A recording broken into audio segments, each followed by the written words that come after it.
Michelle, how are you feeling today? We are about 3 weeks, 2.5 or 3 weeks out from the election. How are you feeling? Yes, yeah, it's an interesting it's an interesting time. I really do you feel like it's gonna be close? Do you feel like do you Yeah, have an inkling that somebody is definitely gonna win? Like, how do you feel? I think it's gonna be really close. It's Yeah. gonna be really close from what I'm seeing right now, and that's why we're here to talk about this, to give our listeners the tools and the skills in this series that we're going into this month. Michelle, Mhm. what do you think is the main issue, the most important issue that will essentially decide this election?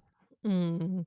Well, I think there's many, and we're gonna touch on them today. The m I would say the main issue is the economy. It's the economy, stupid, right? We've talked Yeah. about that before. Yep. Yep. Yep. It's, people do vote on we think that I think politicians a lot of times might think that people care about so many different issues, and they do, but people do have their priorities, and I think that a lot of times what people can afford, if they can feed their Yeah. families. I think Totally. that is always going to be really the main thing. Yeah, this is what they call on CNN the kitchen table issues, right? Yeah, yeah, Economy, yeah, how much does it cost to send my kid to daycare?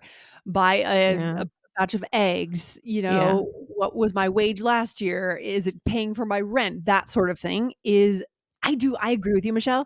The economy will decide. So we're gonna talk about the economy and how people feel about it and where this might come up for our listeners in conversations, but this is number 3 in a 4-part series, yeah? yes. Guys, this is an election year, and we want you to be able to talk about it, to understand it, what's going on, and hear from us and be prepared for these conversations. So, you and Aubrey have done 2 episodes already. So, the first one was episode 2284, just a few episodes ago, and that was Democrat versus Republican, how to talk about American politics. Yeah, and in that episode, we really laid the groundwork for you. We talked about what is a Democrat, what's a Republican, what's left, what's right, how, what is, the popular vote, what's the electoral vote. Those are the fault lines. Those are the basic divisions Mhm. that we need to know to move into this series. And then in 321 over on Business English, Yeah.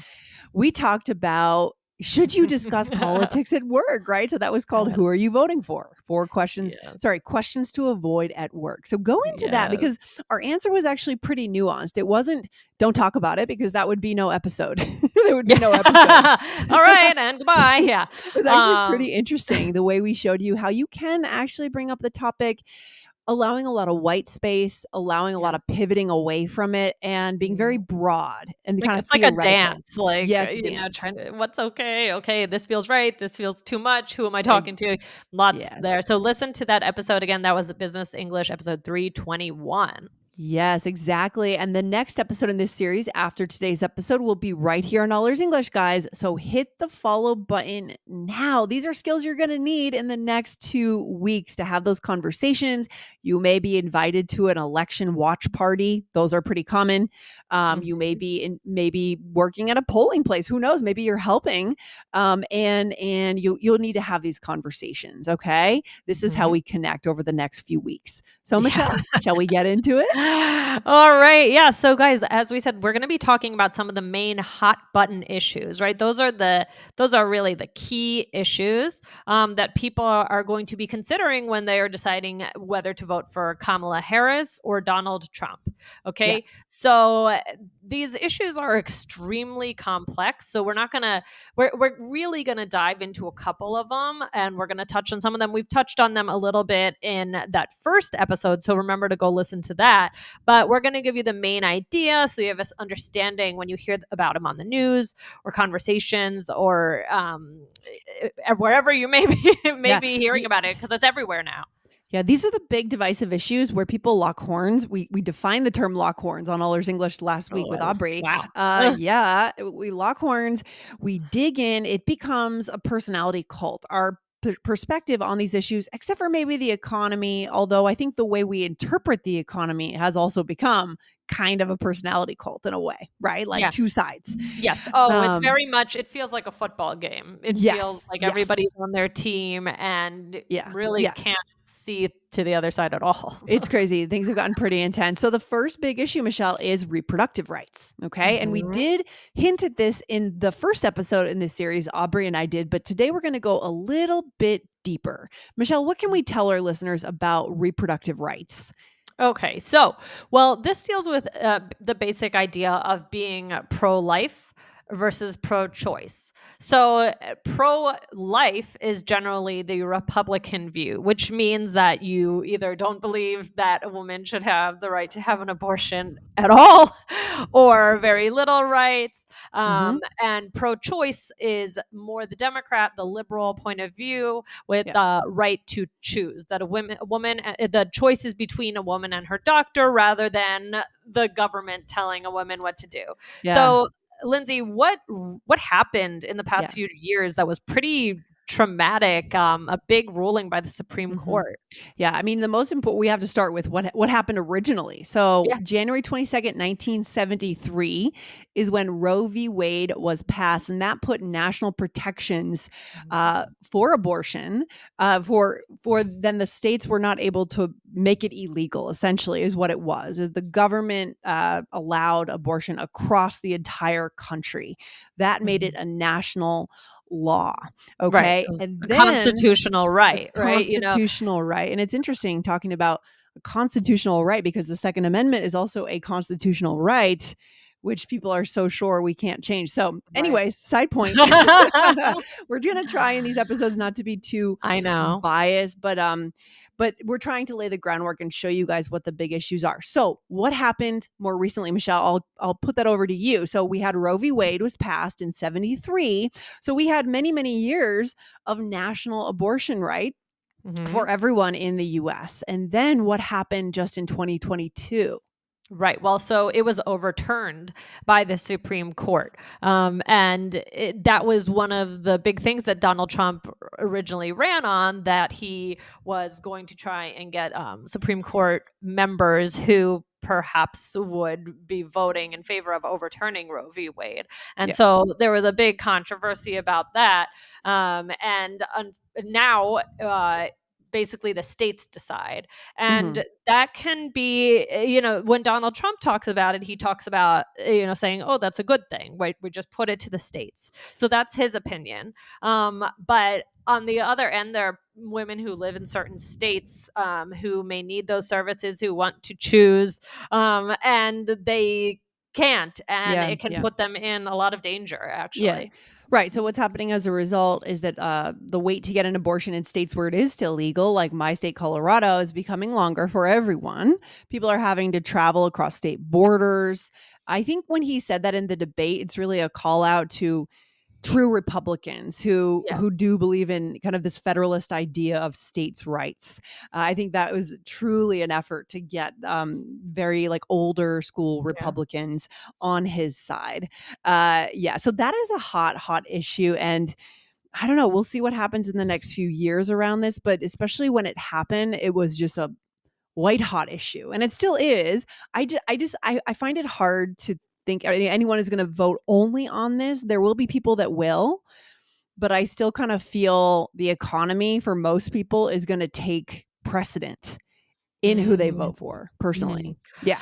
I do think, however, that I agree with you, but and a lot of people who I talk to, that seems to be pretty much the number one issue. The But economy or reproductive. reproductive rights, I feel, Interesting.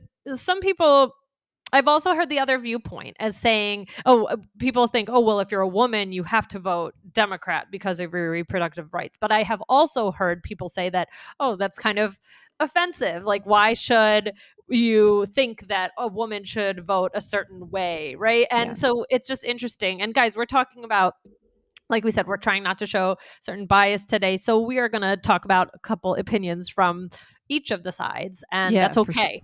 Yeah, totally. Well, Michelle, let's move in. So that is a white hot issue. So if you do Yep. wade into that issue or approach that issue, be careful. Don't assume you know what people believe on that issue, Yep. and use qualifying language so you can back out or pivot away from very quickly. Yeah. Go into something more boring like the Fed rate cuts, which we'll talk about in just a minute. If you realize you've touched a nerve, Snooze. No. okay. Michelle, what True. about gun control? I All mean, right. okay. This is another big one. So the US has become infamous. I mean, guys, I have a feeling that, a lot of times people from other countries might, think of the US and they think of guns, right? We're kind of the gun country. And we've been infamous for the amount of shootings that go on, especially school shootings. Yeah. So generally what it is that those on the left, the Democrats, usually they feel that there should be stricter gun control, more intense background checks, no assault weapons. And guys, Yeah. we're speaking very broad terms, right? Yeah, yeah, yeah. So Right. while the right, the Republicans, they very much believe in, like what Lindsay already touched on, the Second Amendment, which is the right to bear arms. The right to bear and arms, yeah. and so they feel that responsible gun owners shouldn't be punished, and they always kind of resort to talking about mental health and Yeah, things like that, right? right, mental health is kind of this, it's the response, when, people's after every school shooting, and unfortunately, we have many of them every year, there's always a conversation that opens around, are we gonna get stricter on at least assault weapons, ban assault Mhm, weapons? I think there mhm. was one, and then it got Yes, revoked or I don't know. and then the way that the right will respond to that is often around, mental health. It's a mental Eh health issue, it's not a guns right, issue.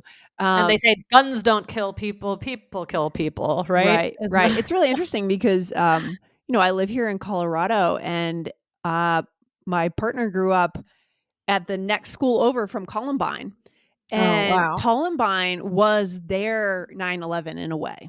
Mm, It's not the same, and it didn't have the same, like, global effect, I understand that, but, when you're out here, you're not on the East Coast, like, it's just not the same world, and for them, that was what shook their world as yeah, high schoolers yeah, that could have been going to that school, you know? yeah, yeah. Oh It's my gosh. yeah, incredible.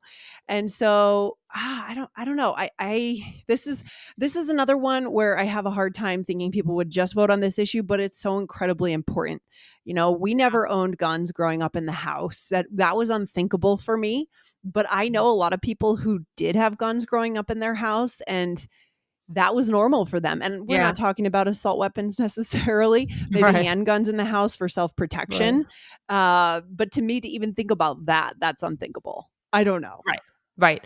And what's interesting though is that if recently, I think in the debate, Kamala Harris was talking about how so the Republicans, they kind of use the scare tactic that they say there's going to be a gun buyback, or the Democrats are going to take away your guns, and it's kind of Yeah, used as a way to say no, don't vote because they're going to take your guns. yeah. And so, but in the debate, I believe Kamala Harris said, "I'm a gun owner." Tim Walz, that's the vice president on No, that actually surprised me a little bit. yeah. So it's interesting because I think that they are trying to say, no, we're Yes. not trying to do that. We're just Yeah. trying to put in protections in other ways. Yeah, But that's then the table Republicans have stakes. a hard time believing that. No, but it's table stakes. I mean, this is Okay. what when you're trying to run for the presidency of the United States, you have to move to the more moderate side. Yeah. You can't hang out on the far left. There's just no way to get elected, right? And so you have to make some concessions. And by saying you're a gun owner, maybe she is a gun owner. I don't know. Maybe she probably is, right? So that's a gesture to kind of bring in moderates, right? That feel the liberals Yeah. have honestly, they've gone really far to the left in 2020. Yeah. They went I think, too far to the I left, agree. and now they're trying to kinda walk back a little so that they can now, you know, be able to take the country, and we'll see, what's gonna happen at this point. Yeah, and Um, that's where people, I think there's a lot of difficulties when election time, because on each side, well, I feel less Trump. He's still, but like he'll deny things about like Project 2025, and she'll say, oh, that she's pro fracking, and that, and like you Right. said, everybody's trying to make it seem like they're not that extreme. And then I think sometimes the voters don't know what to actually trust. Okay, They they don't think know. you're Yeah. saying this in the debate, Yeah. that sounds good, but we've seen your positions in the past, we see who you associate with. I'm talking about each candidate, and Yes. so who am I actually electing? That's true about And each candidate. Yeah, totally. 100%. so 100%. people, that's why some people get, I think that's why some people get frustrated with politics in general, because it's Right. hard to know what to actually believe.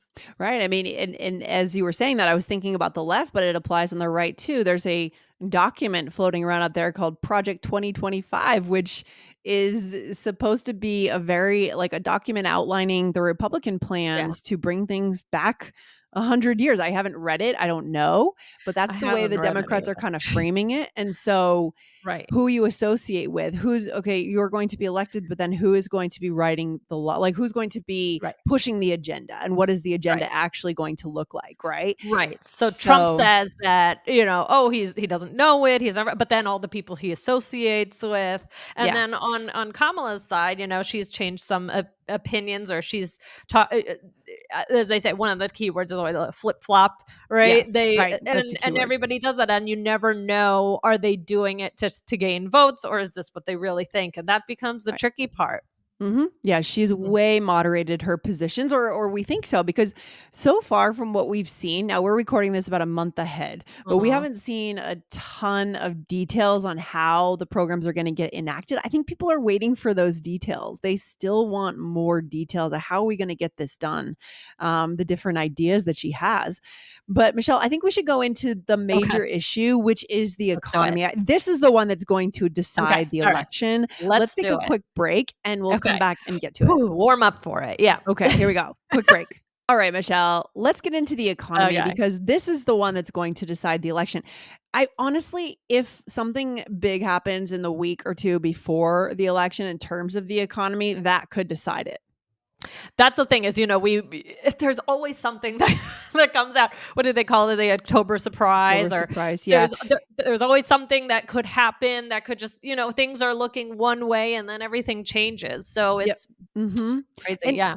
and the big issue with the economy is that people are angry. I think Mm. people on both sides are angry. They just kind of manifest it maybe in different ways. Mhm. And we looked up a little bit of data. This data looks Mhm. pretty accurate to us. You can gut check this with your own research, guys, but we looked at the inflation and, what happened with inflation.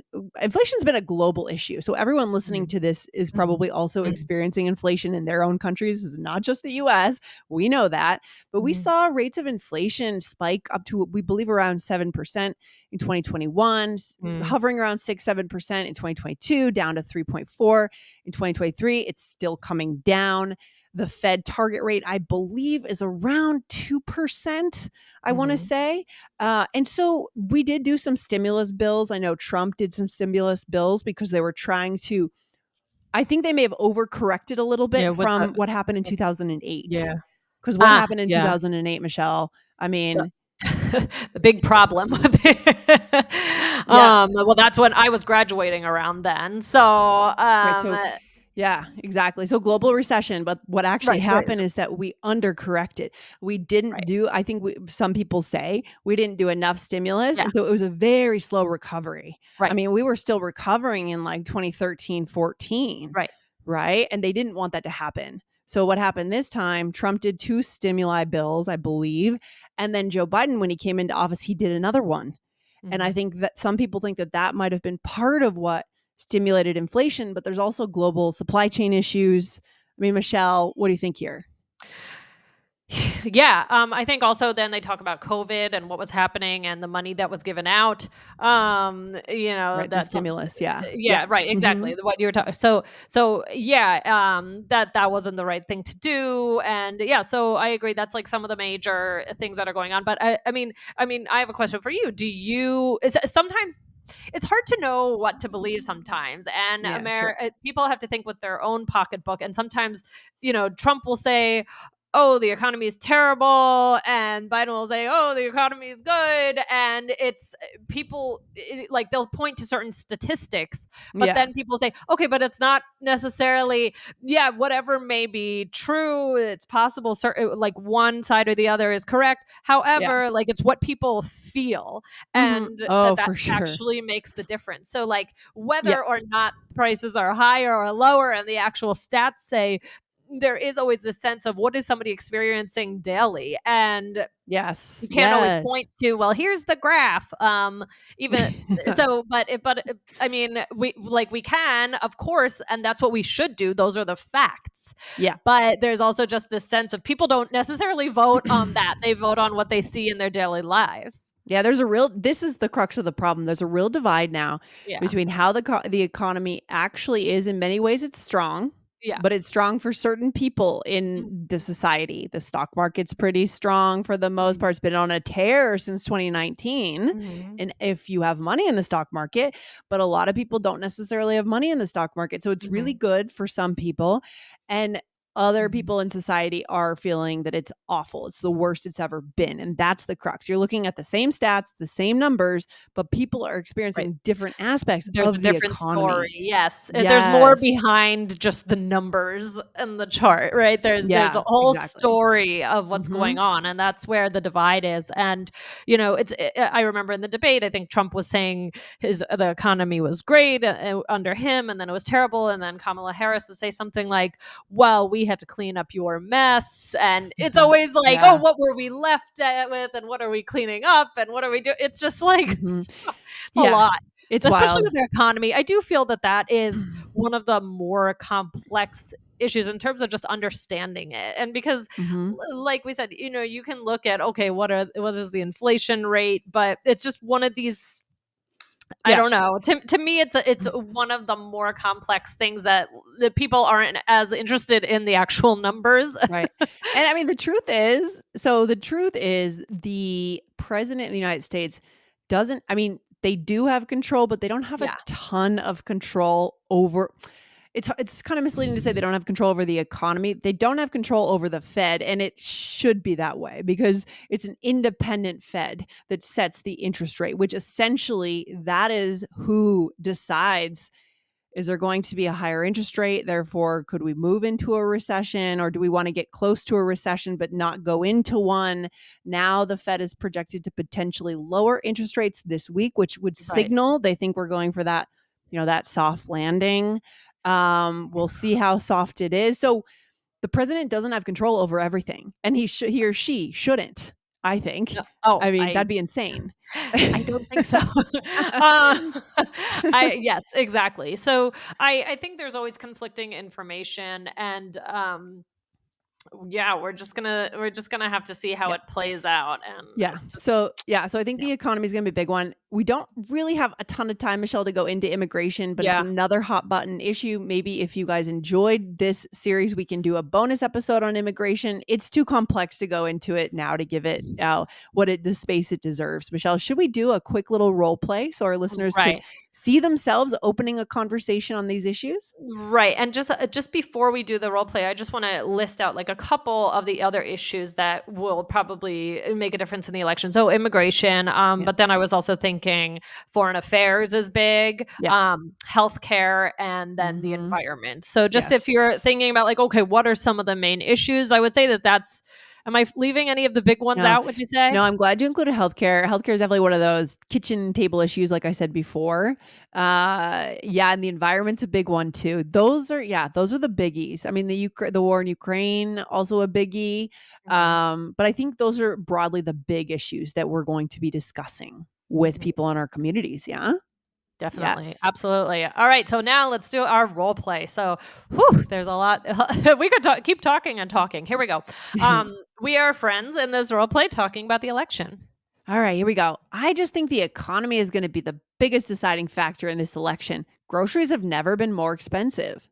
That's true, but I actually think immigration will be bigger. The two parties just completely disagree on undocumented immigrants. You know what? I think women will have a huge role to play in this election, especially with everything that's gone on with reproductive rights and Roe v. Wade. That's a good point. And gun control, of course. Yes. So this would be like an intro conversation that our listeners could have with someone to see where do people light up and what are the issues they want to go into more, Mm. you know? Interesting. Yeah, because you might this is kind of like broaching the subject. Like we're Yeah. just kind of throwing everything out here and then we're Yeah. going to see, okay, is there one topic that that person, like you said, lights up about? Are we going to really is, Yes. oh my gosh, and then you realize you get a whole conversation about gun control. Exactly. And Aubrey and I addressed this a little bit in the business space. There are certain cues that you can look for. Do they speak louder? Do they gesticulate more with their hands, right? When the certain issues come up. So, this is how we might know what to talk about. So, Yeah. this is good, Michelle. So, we went through, I said, I just think the economy is going to be the biggest deciding factor. And then I mentioned groceries, and that is the cost of food going to the grocery store. All Uh-huh. right. And then I said, I actually think immigration will be bigger. And then I said, the Mhm. two parties just completely disagree on undocumented immigrants. Yep, exactly. And then I said, I think women will have a huge role to play on everything going on with reproductive rights and Roe v. Wade. Or, yeah, usually people don't say Roe versus Wade. They say Roe Roe v. v. Wade. Wade. Yeah. Yes. Okay. Yeah. And then I said, that's a good point. And gun control, of course. So we're just kind of listing it all out. We're putting everything on the table and then it's like we're putting the buffet out and then we're going to go pick out what we're Which going one to do you talk want? Yes. about. Yeah. Good stuff. So we're moving further into this series, this conversation around politics at work on the other podcast. Guys, if you have follow-up questions, be sure to let us know. What's takeaway today, Michelle? Whew. Well, so there are so many issues that we've listed that people are considering when they decide who to vote for in this election. But we gave you some of the main ones today. I think a pretty comprehensive list. And we went through, especially, we really touched a lot on the economy here. But I think the takeaway is it's tough and politics is a dirty is a dirty game and when it's a little bit always hard to know what to believe, so you got to make the best decision possible for Balance out your news consumption. Try to watch absolutely. both. You do that, Michelle. You I watch do that. different news channels that Yep. are notoriously extremely left, extremely right, to Yep. give yourself a balance. Just if anything, just a reality check of. I think for me, the takeaway of that would be we're just so divided as a Yeah. country. Oh, it's really bad. Yeah. So, all right. Well, we'll see what happens. And then we will have one more episode in this series. So make sure to hit follow to look out for that final episode. All right, Michelle. Okay, You this have a was good day. fun. All Bye, right. Take Lindsay. care. Bye.